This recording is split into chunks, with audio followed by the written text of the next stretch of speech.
Oke, assalamualaikum warahmatullahi wabarakatuh. Kembali lagi bersama Bapak. Kali ini kita akan membahas materi tentang lapisan-lapisan yang ada di bumi. Oke, untuk kita mengefektifkan waktu, langsung saja kita masuk ke materinya ya. Yang pertama kita akan membahas perihal bumi terlebih dahulu. Nah, bumi itu adalah sebuah planet yang terbentuk sekitar 4,6 miliar tahun yang lalu.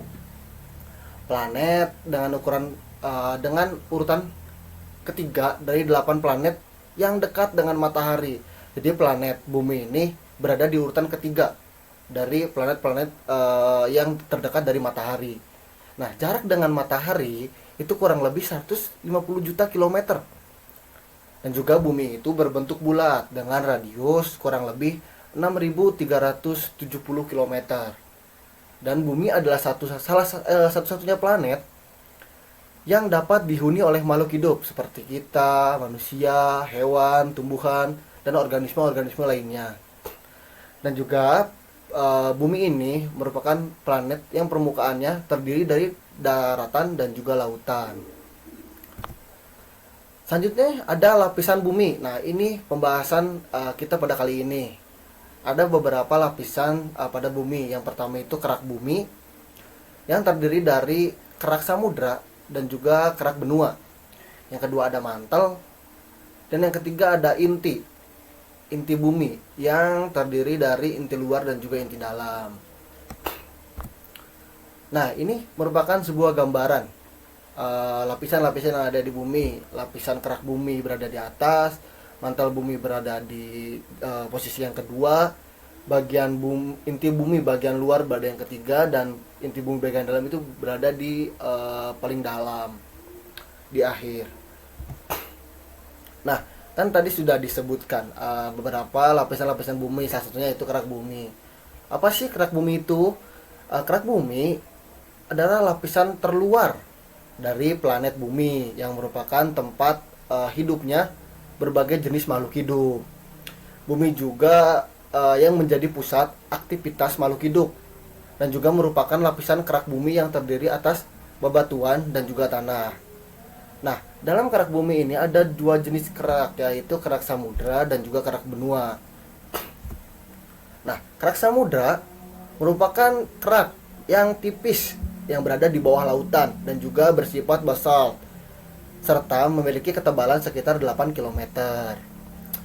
Kalau kerak benua yaitu sebuah kerak yang memiliki ketebalan sekitar 30 sampai 70 km. Dan kerak benua ini bersifatnya granit. Nah, lapisan bumi yang kedua tadi sudah ya, kerak bumi, ada kerak samudra dan juga kerak benua ya. Sekarang lapisan yang kedua yaitu selimut bumi atau biasa disebut mantel. Nah, selimut bumi ini merupakan lapisan setelah kerak bumi.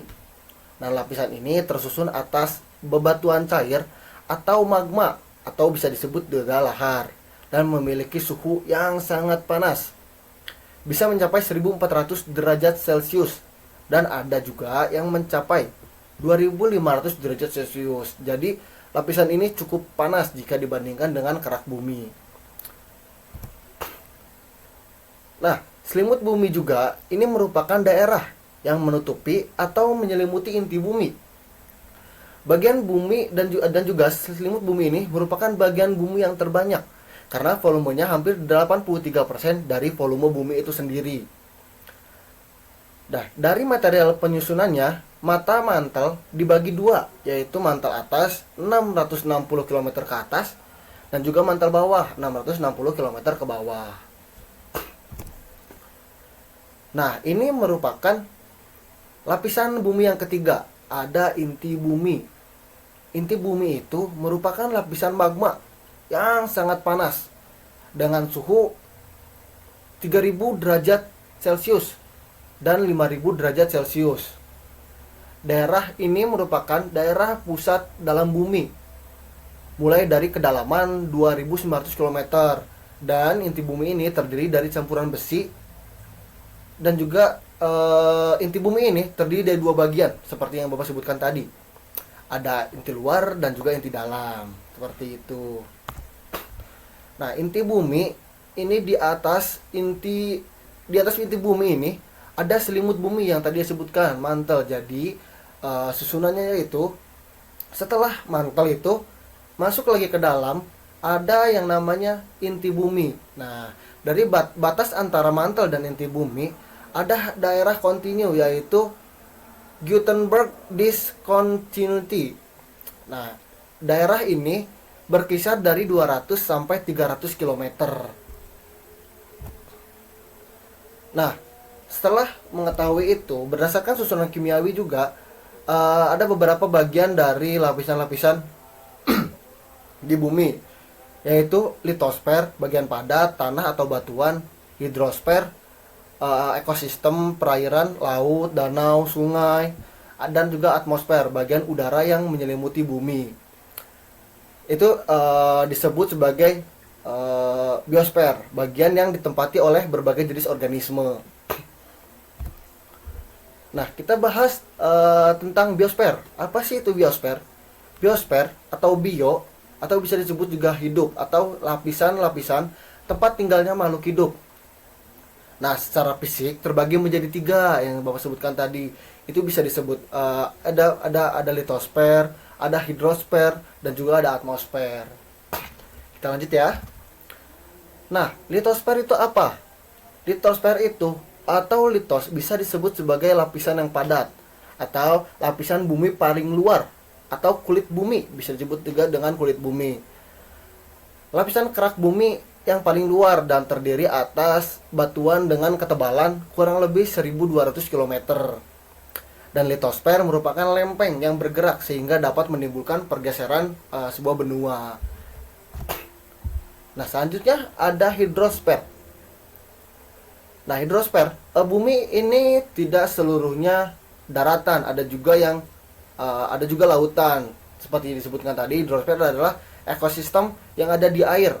Bumi ini kurang lebih 71% permukaannya itu merupakan wilayah perairan. Jadi hidrosfer itu kurang lebih ekosistem yang terbesar di bumi ini.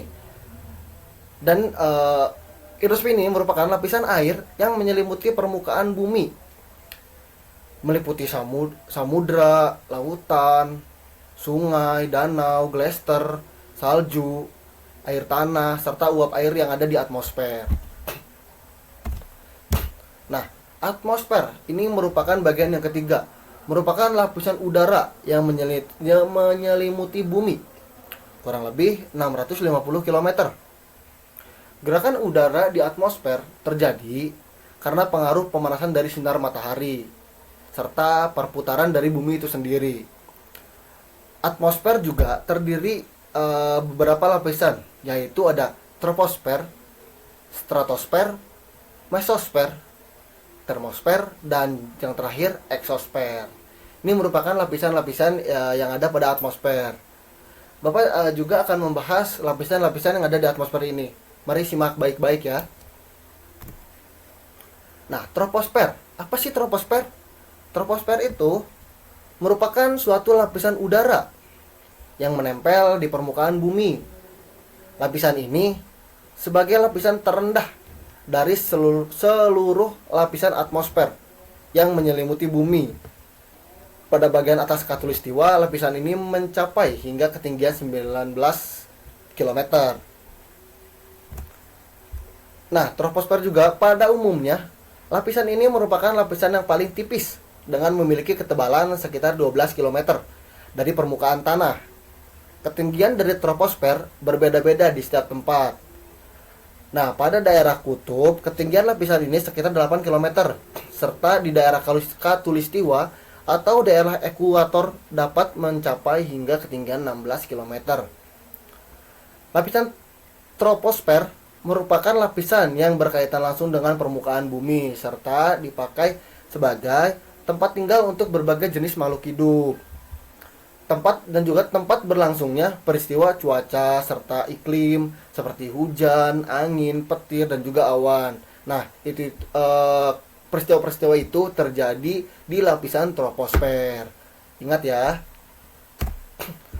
Lapisan kedua yaitu stratosfer. Lapisan stratosfer terletak di atas troposfer hingga ketinggian 50 km. Di dalam lapisan ini, angin berhembus sangat kencang serta mempunyai pola aliran tertentu. Pada lapisan stratosfer ini juga tempat terbangnya sebuah pesawat. Jadi pesawat terbang itu berada di lapisan stratosfer. Di dalam stratosfer juga terdapat lapisan yang sangat penting, yaitu lapisan ozon namanya. Nah, lapisan stratosfer adalah lapisan yang berada di ketinggian sekitar 12 sampai 60 km. Suhu dalam lapisan ini akan meningkat dengan bertambahnya ketinggian, yaitu dari minus 60 derajat Celcius sampai 10 derajat Celcius pada puncaknya. Nah, dalam lapisan ini terdapat lapisan ozon yang tadi disebutkan dan memiliki tugas untuk melindungi bumi dari radiasi ultraviolet matahari dengan cara menyerap sinar yang berlebihan. Jadi ketika ultraviolet masuk ke dalam bumi, itu akan disaring dulu oleh lapisan stratosfer ini. Dan juga serapan dari radiasi matahari oleh ozon inilah yang dapat mengakibatkan suhu udara naik pada setiap bertambahnya ketinggian. Dan lapisan ini tidak mengandung air, awan, ataupun debu, sehingga udara di dalam lapisan ini kering. Nah, lapisan selanjutnya yaitu mesosfer.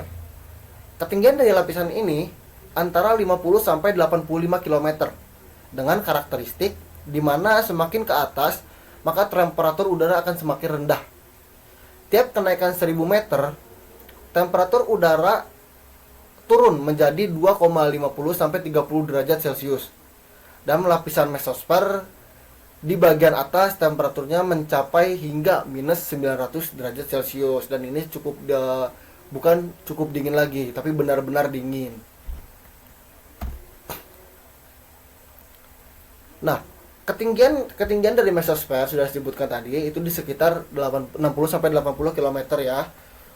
Dan juga suhu pada lapisan mesosfer sekitar minus 50 derajat Celcius hingga 70 derajat Celcius.